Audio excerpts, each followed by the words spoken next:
Welcome to The Explainer. Today, we're diving straight into something absolutely fascinating, the exact mechanics of how some of history's greatest geniuses literally built their minds. If you've ever wondered what actually happens inside the brain to create that genius-level thinking, well, you're in the exact right place. We're going to completely deconstruct the specific, daily habits that expand cognitive power. Okay, let's dive right into this myth. For decades, we've all been fed this very specific story that intelligence is purely genetic, that it's basically a lottery you're born with, a strict ceiling that you just can't change when you hit 18, 25, or even 50. But the smartest people in history, along with modern neuroscience, tell a completely different story. The whole premise we're breaking apart today is this idea of the fixed IQ. Think about these crazy historical anomalies for a second. Albert Einstein, the guy whose name literally means genius, he was actually considered slow as a kid. His teachers genuinely thought he lacked intelligence. Charles Darwin was a totally average student who despised memorization. And Thomas Edison was literally expelled from school and explicitly labeled unteachable. Yet, these are the very people who completely reshaped how we understand the universe. So what changed? It wasn't their genes, and it for sure wasn't their traditional schooling. It was their habits. It was how they systematically trained their brains to work. Section 1. Deep thinking and productive struggle.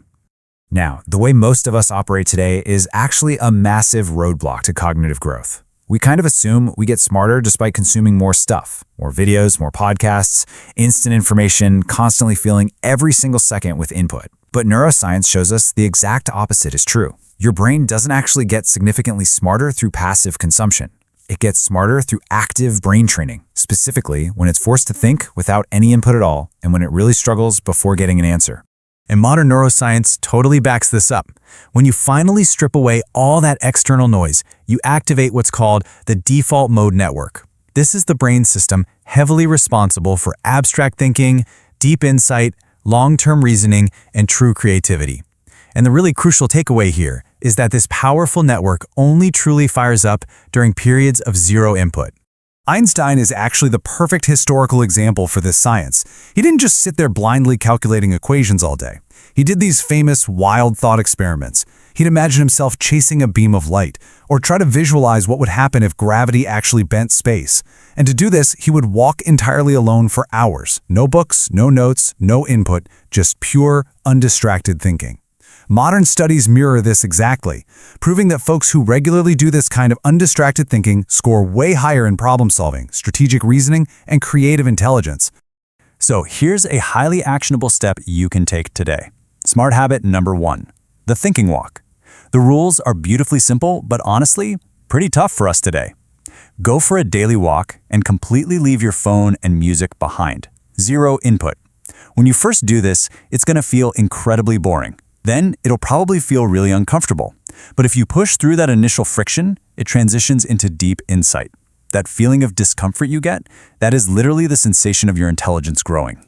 Which leads us to smart habit number 2, productive struggle. Highly intelligent people actually delay seeking help. Benjamin Franklin practically perfected this. He would read an essay, actively put the source material away, and then force himself to try and rewrite those ideas entirely from memory. Only after going through that agonizing struggle would he check his work against the original. Modern brain imaging perfectly validates Franklin's method. It proves that this specific type of struggle builds far deeper neural pathways than a passive explanation ever could. So before you rush to find an instant solution, force yourself to write out your best answer. Struggle isn't a sign of low intelligence. It's the exact mechanism that builds it.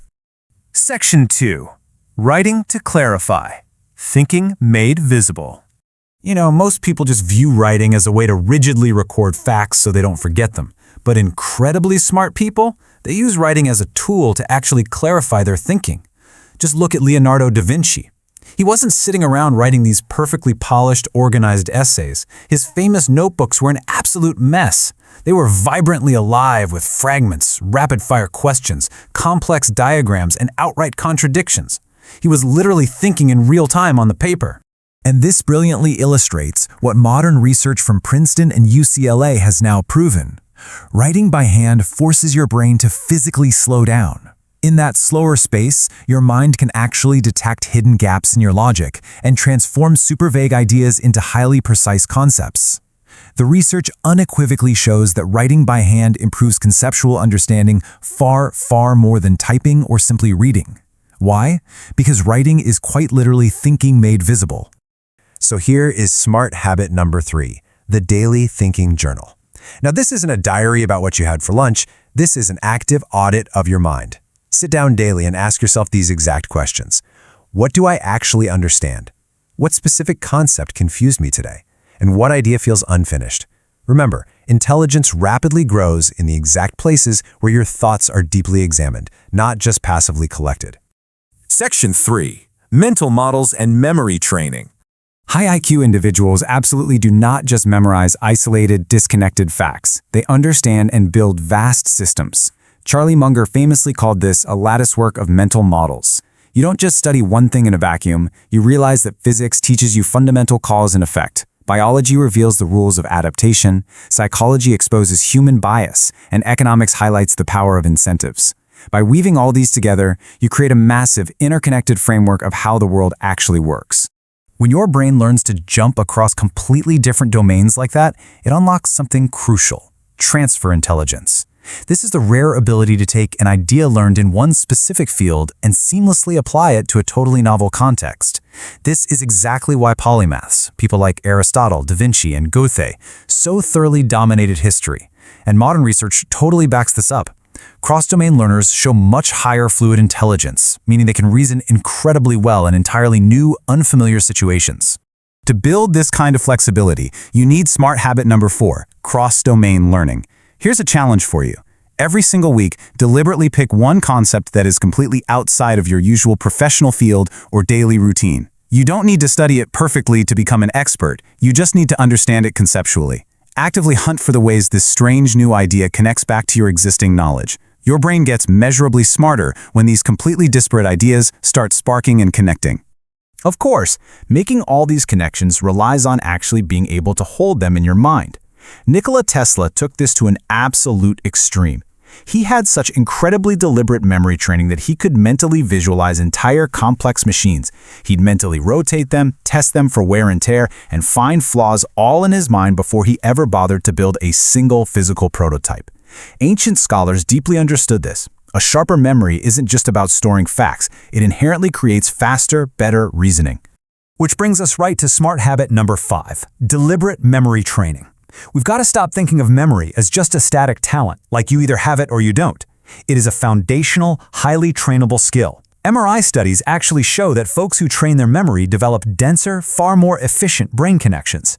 So force yourself to use active recall before you just passively review your notes. Try to explain complex ideas out loud entirely from memory. Or even better, teach what you just learned to someone else. You aren't just memorizing, you are physically reorganizing your neural networks.